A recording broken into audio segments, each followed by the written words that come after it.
आज के मुख्य समाचार। रोमित सिंह ठाकुर ने उच्च न्यायालय के फैसले की निंदा। संयुक्त संघर्ष समिति की आक्रोश रैली। श्रेष्ठ भारत पहल के तहत केरल से लौटे शिमला के छात्र।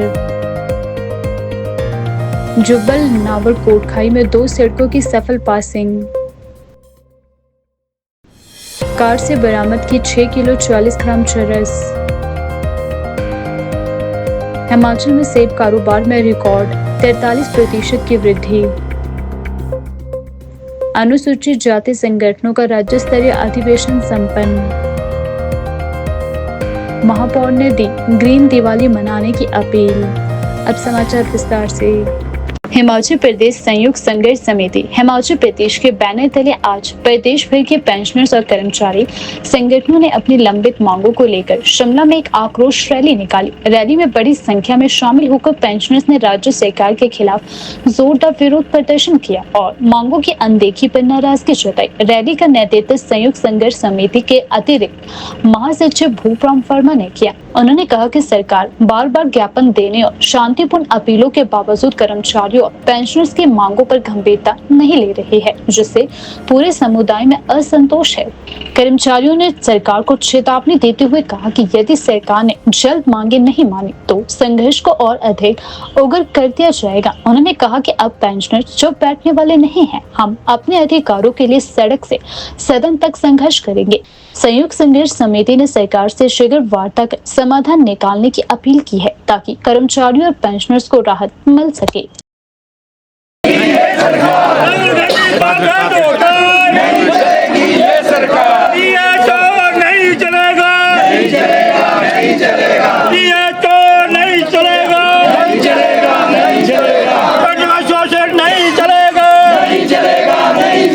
हिमाचल प्रदेश के पेंशन जो है 18 संगठन पेंशनों के हिमाचल प्रदेश में एक जॉइंट एक्शन कमेटी बनी है पिछले महीने, और हमने 14 कॉमन डिमांड चार्टर जो है गवर्नमेंट को 16 सितंबर को सबमिट किया था। माननीय मुख्यमंत्री को दिया है और चीफ सेक्रेटरी को दिया है कि हमारी मांगे जो 2.5 साल से जब से सरकार बनी है तब से लंबित पड़ी हुई है और मैक्सिमम हमारे पेंशन जो है इससे लाभ नहीं उठा रहे हैं। जो 6th पे कमीशन की देनदारियां हैं, जैसे 1/1/16 से 31/1/2022 तक हमारे जो वित्तीय भत्ते दे हैं और एरियर है, जैसे लीव इनकैशमेंट है, क्यूमुटेशन है, ग्रेस्टी है, इसका जो 15 लाख से 30-35 लाख एक आदमी का ड्यू है। और इसके अलावा 4% जो सरकार ने 3% जो कल घोषणा की है परसों, उसका हम बहिष्कार करते हैं क्योंकि 4% ड्यू है ये जुलाई 2023 से। और ये जो पैमाना निकाला है ये सिर्फ कर्मचारी और पेंशन के लिए निकाला है, और सरकार ने अपनी जो पक्ष है अपने वेतन भत्ते 30% या 24% कुछ बढ़ा दिए हैं। तो सरकार बोलती है कि हमारा खजाना खाली है और ये भी कहती है कि हिमाचल और हमारे MC के भाई है OPS उनको बिल्कुल नहीं मिली है। ये सारी घोषणाएं थी जो मांग पत्र में भी अपने घोषणा पत्र में जब सरकार बनी थी उस समय सरकार ने ये घोषणा की थी कि हम OPS लागू करेंगे। आज भी ये दावा कर रहे हैं, परंतु अभी तक बिजली बोर्ड में MC में OPS लागू नहीं है। लाखों करोड़ों रुपए के चिकित्सा बिल जो है सब डिपार्टमेंट के पेंडिंग पड़े हुए हैं और SC बीमारियों से हमारे लोग ग्रस्त हैं, कई तो स्वर्ग भी सुधार गए। हमारा सरकार से ये अनुरोध है कि हमारा जो ये 14 सूत्री डिमांड चार्टर हमने दिया है, अगर ये एक सप्ताह के अंदर इसको सरकार नहीं मानती है तो जॉइंट एक्शन कमेटी जो Suresh Thakur ji Himachal Pradesh joint action committee के हमारे अध्यक्ष हैं और इंद्रपाल शर्मा सोलन से हैं जो हमारे महासचिव हैं, हम एक संयुक्त संघर्ष समिति की एक आपातकालीन बैठक करके हम डिसाइड करेंगे कि अब अगर ये आज जैसे जिला मुख्यालयों में हमारे ये प्रदर्शन हो रहे हैं सभी 12 जिलों में हो रहे हैं। और मेरे को जो सूचना आई है 5,000 की संख्या कांगड़ा में है, 1,000 2,000 की सभी जगह बाकी जिलों में भी है। और इवन की काजा में भी एडीसी काजा को भी आज मांग पत्र सौंपा जाएगा।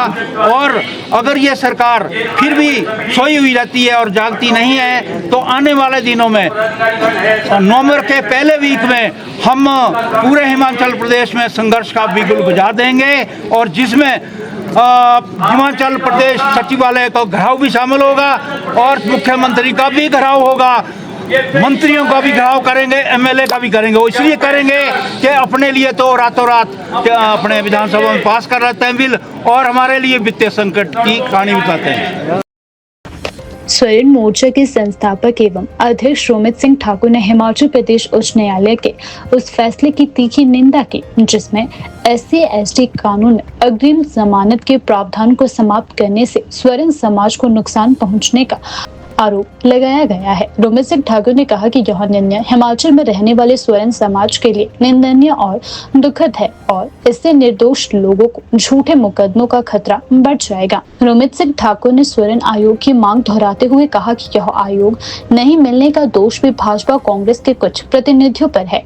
रोमित सिंह ठाकुर ने शांति और व्यवस्थित तरीके से स्वर्ण समाज को संगठित होकर सड़कों, अदालतों और जरूरत पड़ी तो अन्य माध्यमों से निर्णायक लड़ाई लड़ने का आह्वान किया है और समाज में पार्टी निर्भरताओं को छोड़कर सामूहिक रूप से आगे बढ़ने का आग्रह किया है। नमस्कार, जय भवानी। मैं रोमित सिंह ठाकुर। साथियों, आज इस हिमाचल प्रदेश में स्वर्ण समाज के खिलाफ हाई कोर्ट के माध्यम से एक ऐसा काला ऐतिहासिक फैसला हुआ है कि SC/ST एक्ट लगने पर अब अग्रिम जमानत नहीं मिलेगी। यानी कि जो निर्दोष लोग हैं, निर्दोष लोगों को उनको बिना किसी सबूत के, बिना किसी जांच पड़ताल के उनको सीधा जेल में डाल दिया जाएगा।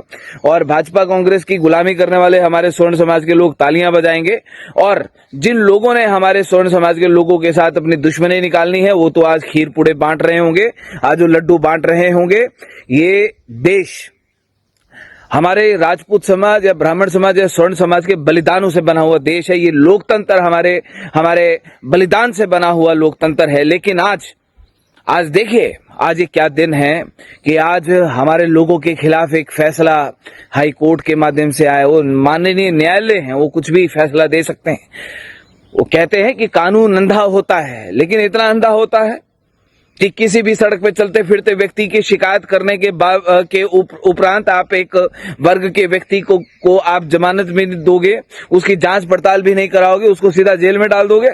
इससे बढ़िया तो मुझे लगता है कि सीधा गोली मार देनी चाहिए स्वर्ण समाज के लोगों को, सीधा फांसी के फंदे पर चढ़ा देना चाहिए, जहर दे देना चाहिए।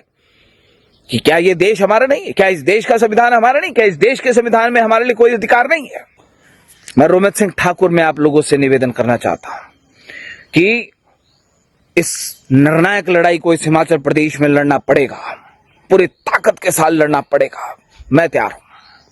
अगर आप तैयार हैं, छोड़िए भाजपा कांग्रेस का दामन, आइए अपने समाज को बचाते हैं।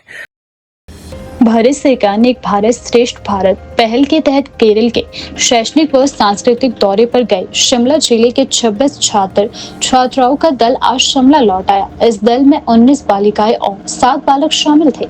यात्रा का नेतृत्व जिला संयोजक डॉक्टर मामराज पुंडिन ने किया। छात्रों ने इस यात्रा को स्मरणीय, ज्ञानवर्धक और प्रेरणादायक बताया। उन्होंने केरल की संस्कृति, भाषा, खान पान, शिक्षा प्रणाली और जीवन शैली का निकट से अवलोकन किया। इस दौरान उन्होंने वहां के छात्रों से संवाद स्थापित कर सांस्कृतिक व शैक्षणिक आदान प्रदान किया। डॉक्टर मामराज ने बताया कि इस यात्रा से छात्रों को भारत की विविधता में छिपी एकता को समझने का सुअवसर मिला है। यह अनुभव न केवल उनके आत्मविश्वास को बढ़ाएगा बल्कि संवाद कौशल और राष्ट्रीय दृष्टिकोण को भी मजबूत करेगा। दौरे के दौरान प्रतिभागियों ने केरल के विभिन्न विद्यालयों, ऐतिहासिक स्थलों, विज्ञान संस्थानों एवं सांस्कृतिक आयोजनों में भाग लिया। वापसी पर छात्रों ने अपने अनुभव साझा करते हुए इसे जीवन बदलने वाला अनुभव करार दिया है। यह यात्रा केंद्र सरकार एवं राज्य समन्वय कार्यालय के सहयोग से सफलतापूर्वक संपन्न हुई है। प्रतिभागियों ने आयोजन के लिए धन्यवाद ज्ञापित करते हुए भविष्य में भी ऐसी यात्राओं की अपेक्षा जताई है। At last, we would like to thank our Prime Minister Shri Narendra Modi ji, our Chief Minister of Himachal Pradesh Shri Sukhwinder Singh Sukhu ji, and our Education Minister Shri Rohit Thakur. and SPD sir Rajesh Sharma sir, diet faculty Mr. Mamraj Pundir sir and Seema ma'am from Thyog. हम इन सभी का तहे दिल से धन्यवाद करना चाहते हैं जो हमें इस केरला यात्रा पर लेके आए और हमारे माता पिता की तरह हमें हर एक पॉइंट पे गाइड किया और कोऑर्डिनेट किया। धन्यवाद। प्रथम तो आप सभी को मेरा प्यार भरा नमस्कार। मैं Sabhyata Sharma, PM Shri government girls senior secondary school Rampur Bushahr की छात्रा हूँ। हमारे प्रधानमंत्री श्री नरेंद्र दामोदर दास मोदी जी के द्वारा एक योजना बनाई गई है जो है एक भारत श्रेष्ठ भारत, और ये योजना बहुत ही लाभदायक योजना है हम सभी के लिए। यहाँ इस योजना के तहत अलग अलग राज्य मिलते हैं और अपनी जो कल्चर है, अपनी संस्कृति है, एक दूसरे के साथ उसका आदान प्रदान करते हैं। अभी यहाँ का एक्सपीरियंस मेरे लिए बहुत अच्छा था। मैंने बहुत सी नई चीज़ें सीखी, बहुत सी अलग अलग चीज़ें सीखी जो मेरे लिए बहुत अच्छी थी, और मैं चाहूँगी कि जब मैं वापस जाऊँ तो अब इस बार हम गर्ल्स स्कूल से 5 छात्राएँ आई है, पर जब मैं वापस जाऊँ तो मैं अपनी और जो जूनियर्स हैं उन्हें मोटिवेट कर सकूँ कि हम और ज़्यादा छात्राएँ नेक्स्ट टाइम आ सके इस केरला टूर पे। और मुझे इस टूर में बहुत मज़ा आया। मैं धन्यवाद करना चाहूँगी हमारी भारत सरकार का, हमारे सभी एस्कॉर्ट टीचर्स का। नमस्कार, मैं Seema Sharma government PM Shri girls ट्यूब की अध्यापिका हूँ। मैं एक भारत श्रेष्ठ भारत प्रोग्राम की नोडल ऑफिसर हूँ और मैं अपने बच्चों को एक भारत श्रेष्ठ भारत प्रोग्राम के तहत जो हमारा विज़िट शेड्यूल्ड हुआ था केरला के लिए, उनको विज़िट पे लेके आई हूँ। ये एक प्रोग्राम ही नहीं बल्कि एक सेंट्रल गवर्नमेंट की बहुत शानदार स्कीम है जिसके तहत बच्चों को एक राज्य से दूसरे राज्य विजिट करने का मौका मिलता है। जैसे आप देख ही रहे हैं इतने सारे बच्चे, और ये कुछ हमारे बॉयज़ भी आए हैं, दूर दूर की पाठशालाओं के ये बच्चे केरला घूमने के लिए आए हैं। इन बच्चों ने प्रैक्टिकली यहाँ के कल्चर्स को जाना है, यहाँ की वेशभूषा को देखा है, केरल के लोगों के साथ इंटरेक्ट किया है, मलयालम लैंग्वेज को सुना है और थोड़ा सा प्रैक्टिकली बोलने की भी कोशिश करी है। और यहाँ के टूरिस्ट प्लेस बच्चों ने विज़िट किए हैं, बच्चों ने बहुत इंजॉय किया है। और सबसे ख़ास बात ये कि बच्चे बाय फ्लाइट आए हैं यहाँ तक, और ये बच्चों का पहला एक्सपीरियंस है जो बच्चों के सपनों को एक नई उड़ान देगा। जैसे आप देख सकते हैं आस्था शर्मा जो गर्ल से आई है, और ये बच्चे अपना नाम बताओ, कौन से स्कूल से आए और आपका नाम? My name is Riya from PM Shri Government of Greece Senior Secondary School, Basantpur. आप बेटा? My name is Navya Sharma from Government Model Girls Senior Secondary School, Port Motion. आप बेटा? I'm Sabhyata from PM Shri Government Girls Senior Secondary School, Rampur Bushahar. My name is Ishita. I am from PM Shri Government of Krish Girls Senior Secondary School, Rampur Bushahar. My name is Parul. I am from PM Shri Government of Krish Girls Senior Secondary School, Rampur Bushahar. I am Anya Thakur and I am from PM Shri Government of Krish Girls Senior Secondary School, Rampur Bushahar. Thank you. नमस्कार, मैं doctor Mamraj पंडित, मैं जिला संयोजक हूँ एक भारत श्रेष्ठ भारत से। हम शिमला जिला के 26 विद्यार्थी और एस्कॉर्ट टीचर सीमा जी के साथ हम केरल आए थे, और हम 11 तारीख को हमने यहाँ पे 11 तारीख को हम शिमला से चले थे, और आज हमारा लास्ट डे यहाँ पे। कल हम वापस अपने हिमाचल जाएंगे। हमने बहुत कुछ यहाँ पे देखा है, सीखा है, और ख़ास तौर से खुशी इस बात की कि इस बार हमारे भी जो बच्चे हैं वो बहुत दूर दराज क्षेत्रों के बच्चे थे। कुपी की छात्राएं हमारे साथ थी, डुबलू की थी, धार गोरा, ऐसे अलग अलग क्षेत्रों के बच्चे आज हमारे साथ थे। और ऐसे बच्चे जिन लोगों ने कभी हवाई जहाज में कभी यात्रा नहीं की थी, तो ये जो योजना एक भारत श्रेष्ठ भारत हमारे देश के प्रधानमंत्री का एक ड्रीम प्रोजेक्ट भी है। और इसका फ़ायदा ये है कि हम एक दूसरे को जोड़ने का प्रयास करते। जैसे हम केरल में आए तो हमने केरल की संस्कृति को देखा है, समझा है, यहाँ के खान पान क्या है, रीति रिवाज क्या है, और जानने का प्रयास किया। हमें एक बहुत बड़ी बाधा जो यहाँ आती है वो यहाँ की भाषा है, क्योंकि हम लोग हिंदी बोलते हैं, ज़्यादा हिंदी बोलने वाले लोग हैं, या कोई अंग्रेजी भी बोल लेता है, लेकिन जो यहाँ की भाषा है मलयालम भाषा है उसको हमें इतना ज्ञान नहीं था, तो हमें एक बहुत बड़ा ऑब्स्टेकल यहाँ पर रहता है। लेकिन फिर भी हमने एंजॉय यहाँ पे किया है। और जो बच्चे आप देख ही रहे हैं आज अपनी सांस्कृतिक जो धरोहर है, हमारी ड्रेस है, उसमें आज बच्चे भी और अध्यापिका हमारे साथ हैं, तो इसका मैंने इनसे अनुरोध भी किया है कि अब आप जो है वापस आप जाओगे अपने विद्यालय के, आप ब्रांड एम्बेसडर के रूप में आपने काम करना है। एक भारत श्रेष्ठ भारत को और ज़्यादा विद्यार्थियों के लेवल तक उसको कैसे जोड़ने का काम करते हैं। हमारे देश के पहले वो प्रधानमंत्री का भी सपना था, उन्होंने भारत को जोड़ा था। तो आज हमारा दायित्व बनता है कि हम जो है इस कार्यक्रम को सफल बनाएं और गांव-गांव, स्कूल ले जाके इस कार्यक्रम की महत्ता को बच्चों को बताने का प्रयास करेंगे।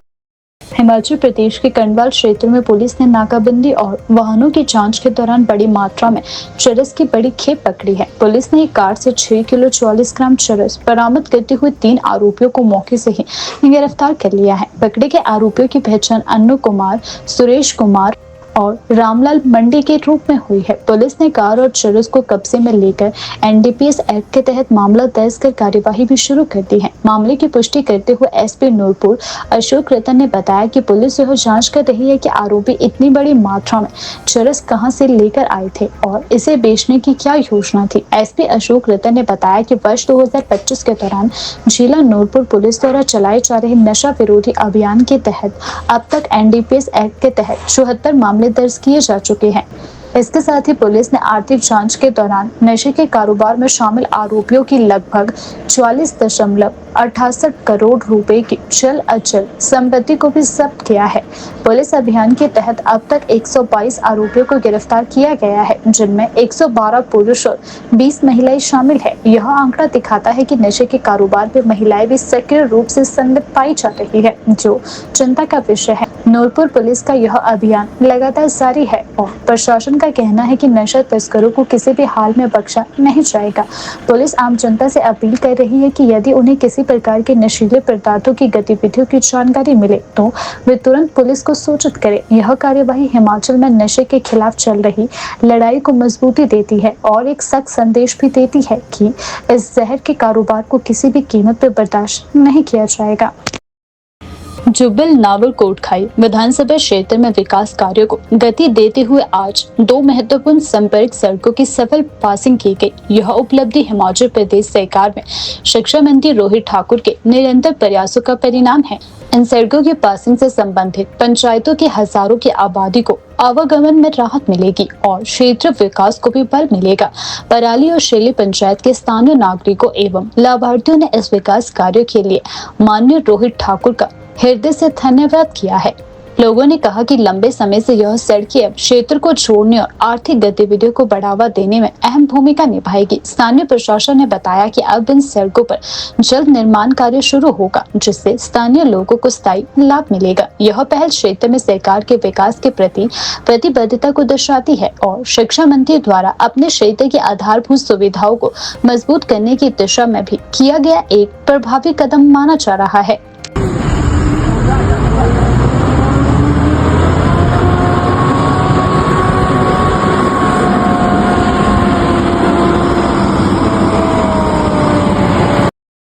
शिमला की कालीबाड़ी में हिमाचल प्रदेश के संयुक्त अनुसूचित जाति वर्ग के 35 संगठनों का राज्य स्तरीय अधिवेशन ऐतिहासिक रूप से संपन्न हुआ, जिनमें करीब 400 प्रतिनिधियों ने भाग लिया। अधिवेशन में सर्वसम्मति से निर्णय लिया गया कि सभी संगठन जातिगत उत्पीड़न और भेदभाव के खिलाफ शोषण मुक्ति मंच के साझा बैनर तले मिलकर संघर्ष करेंगे। आशीष कुमार को मंच का राज्य संयोजक, राज्य कोष और मिंटा झंटा को यह संयोजक चुना गया है। मंच ने रोडू व कुल्लू सेंच की घटनाओं पर चिंता जताई, पीड़ितों को मुआवजा और सरकारी नौकरी देने की मांग की है। राज्य भर में 15 नवंबर तक जिला स्तरीय अधिवेशन और 17 नवंबर को प्रदेश व्यापी प्रदर्शन भी आयोजित किए जाएंगे।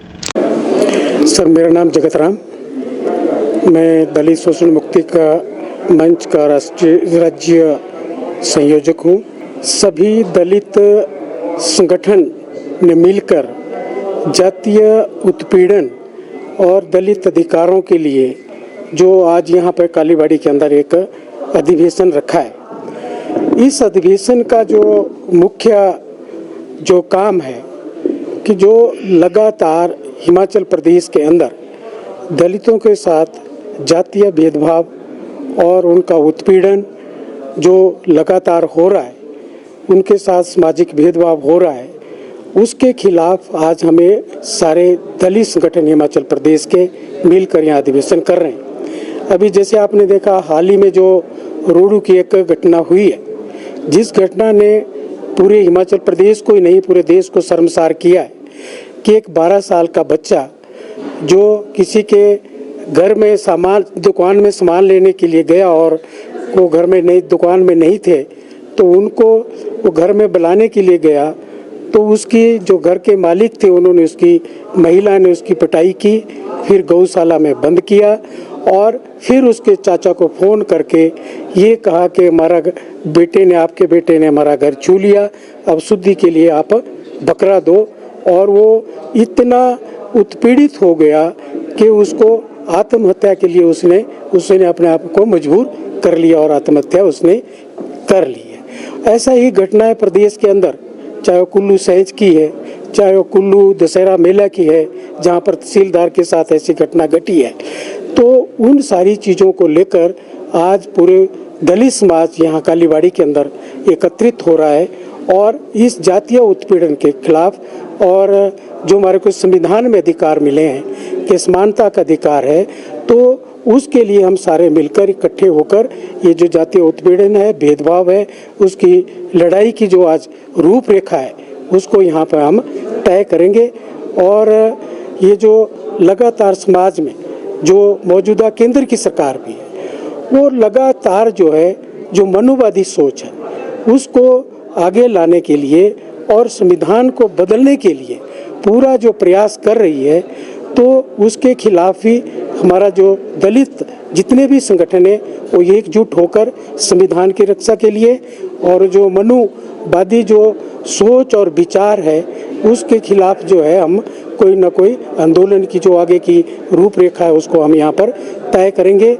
और ये बात बिल्कुल सारे जितने भी दलित संगठन हैं एकजुट होकर एक मत से जो है हम इकट्ठे होकर इस जातीय उत्पीड़न भेदभाव जो सदियों से चला आ रहा है समाज के अंदर, इसके खिलाफ हम लड़ाई लड़ेंगे। और मुझे उम्मीद है कि सारे जब संगठन इकट्ठे होंगे तो वो इस लड़ाई को जीतने में जीत हासिल करेंगे। भूस्खलन, सड़कों की अवरुद्धता और प्राकृतिक आपदाओं जैसी चुनौतियों के बीच हिमाचल प्रदेश के सेब कारोबार ने इस वर्ष रिकॉर्ड तोड़ प्रदर्शन किया है। हिमाचल प्रदेश राज्य कृषि विपणन बोर्ड के ताज़ा आंकड़ों के अनुसार वर्ष 2025 में अब तक 2,60,83,458 पेटियों का सेब कारोबार हुआ है, जो पिछले वर्ष 2024 के 1,82,63,874 पेटियों के मुकाबले लगभग 43% की वृद्धि दर्शाता है। प्रदेश सरकार के प्रवक्ता ने इसे हिमाचल के बागवानी इतिहास में अहम अध्याय बताया है। उन्होंने कहा कि मुख्यमंत्री सुखविंदर सिंह सुक्खू के पारदर्शी प्रशासनिक दृष्टिकोण और किसान बागवान केंद्रित नीतियों का यह सकारात्मक परिणाम है। दिल्ली के आजादपुर मंडी में हिमाचल के सेब की मांग में इस बार अभूतपूर्व उछाल देखने को मिला है। बागवानी मंत्री जगत सिंह नेगी ने कहा कि सरकार ने बागवानों के हितों को सर्वोच्च प्राथमिकता दी है। उन्होंने बताया कि सभी बागवानी क्षेत्रों में सड़क बहाली, परिवहन सुविधा और मंडियों के संचालन को लेकर सरकार की तत्परता से सुनिश्चित किया है कि बागवानों को समय पर अपनी उपज का उचित मूल्य मिले। एकीकृत बागवानी विकास मिशन के तहत हिमाचल प्रदेश को 25 करोड़ रुपए की पहली किश्त प्राप्त हुई है, जिसमें से 22.50 करोड़ केंद्र सरकार और 2.50 करोड़ राज्य सरकार द्वारा प्रदान किए गए हैं। प्राकृतिक आपदाओं और कठिन परिस्थितियों के बावजूद हिमाचल के सेब उद्योग का यह प्रदर्शन राज्य की प्रशासनिक दक्षता और बागवानों की मेहनत और उपभोक्ताओं के भरोसे का नतीजा है। बागवानी क्षेत्र में इस उपलब्धि ने हिमाचल प्रदेश को देश भर में एक सशक्त मॉडल के रूप में स्थापित किया है। राजधानी शिमला में दिवाली के उपलक्ष्य में नगर निगम द्वारा इस वर्ष भी खास आयोजन किए जाएंगे। महापौर सुरेंद्र चौहान और उप महापौर उमा कौशल ने प्रदेश वासियों को दीपावली की हार्दिक शुभकामनाएं देते हुए अपील की कि इस बार सभी लोग ग्रीन दीपावली मनाएं और प्रदूषण रहित त्योहार को प्राथमिकता दें। महापौर सुरेंद्र चौहान ने कहा कि दीपावली खुशियों का पर्व है, जिसे हमें पर्यावरण की रक्षा के साथ मनाना चाहिए। सुरेंद्र चौहान ने दियो और सजावट के पारंपरिक तरीकों को अपनाने का अनुरोध किया है। नगर निगम द्वारा दिवाली से पहले धनतेरस के दिन टाउन हॉल के बाहर रंगोली प्रतियोगिता और अन्य सांस्कृतिक व मनोरंजक कार्यक्रमों का आयोजन भी किया जाएगा। इसके अलावा दिवाली की संध्या पर दीप जलाकर शहर को रोशन भी किया जाएगा। नगर निगम के इन प्रयासों का उद्देश्य न केवल उत्सव को भव्य बनाना है, बल्कि स्वच्छ, सुरक्षित, पर्यावरण अनुकूल दिवाली को बढ़ावा देना है। महापौर और उप महापौर ने नागरिकों से इन आयोजनों में भाग लेने और दूसरों को भी ग्रीन दिवाली के प्रति प्रेरित करने का आह्वान किया है। देखिए, मैं सबसे पहले तो आपके चैनल के माध्यम से सभी को, शिमला और प्रदेशवासियों को दीपावली की बहुत बहुत शुभकामनाएं देता हूं और नव वर्ष की भी साथ साथ उसमें शुभकामनाएं देता हूं। और साथ के साथ हम शिमला में नगर निगम की तरफ से हमेशा हर साल हम एक रंगोली का नगर निगम की परिधि के साथ टाउन हॉल के पास रंगोली करते हैं और इवनिंग में हम दीप भी प्रज्वलित करते हैं दीपावली के शुभ अवसर पर। ये हमारा कल का कार्यक्रम है, धनतेरस भी है कल, और सभी हमारे पार्षद इसमें भाग लेंगे और हमारा जो स्टाफ है यहाँ नगर निगम का, सभी लोग इसमें इन्वॉल्व होंगे। तो मैं हमारी तरफ से, मेरी तरफ से, पूरे नगर निगम की तरफ से, सभी पार्षदों की तरफ से मैं शिमला वासियों को और प्रदेशवासियों को सबको दीपावली की बहुत बहुत शुभकामनाएं देता हूँ। सर, इस बात का भी क्या ध्यान रखा जा रहा है कि बाज़ारों में ज़्यादा अतिक्रमण ना हो, खासतौर पर बाज़ारों पे? देखिए, हम एक निवेदन कर रहे हैं सबसे। अभी मैं समझता हूँ कि फेस्टिवल में थोड़ा सा हमने रिलैक्सेशन दिया है कि सभी को दीपावली मनाएं और अच्छे से, ताकि और थोड़ा सबसे मेरा निवेदन भी रहेगा, जो दुकानदार है या बिल्कुल शॉप सड़क के साथ बिल्कुल रास्ते आने जाने के लिए जगह खुली रखें, क्योंकि सबका कर्तव्य है और सभी की दीपावली अच्छी हो, शुभ हो। मैं ऐसा और सबसे निवेदन भी करूँगा कि साफ़ सफाई का भी और ग्रीन दीपावली मनाएं, ज़्यादा अच्छा है, क्योंकि इससे इन्वायरमेंट को भी नुकसान नहीं होता। ग्रीन दीपावली ज़्यादा अच्छी रहती है। ये गवर्नमेंट लेवल का डिसीज़न है, इसमें हमारा कोई ऐसा विशेष उसमें वो नहीं रहता कि हम क्या करें, लेकिन जिस तरह का निर्णय वो अमेंडमेंट होती है या कंटिन्यूटी होती है, ये सब सरकार के उस पर होता है। बाकी जो प्रोसेस है वो तो चलता ही है, जो जब टेन्योर का समय होता है वो अपना प्रोसेस करते हैं पूरा, लेकिन साथ ही साथ गवर्नमेंट की तरफ से भी अमेंडमेंट्स, डिफरेंट अमेंडमेंट्स से ये पार्ट है, होती रहती है, पास्ट में भी हुई है। तो कुछ भी जो जैसा भी डायरेक्शन गवर्नमेंट की होगी उस हिसाब से हम काम करेंगे।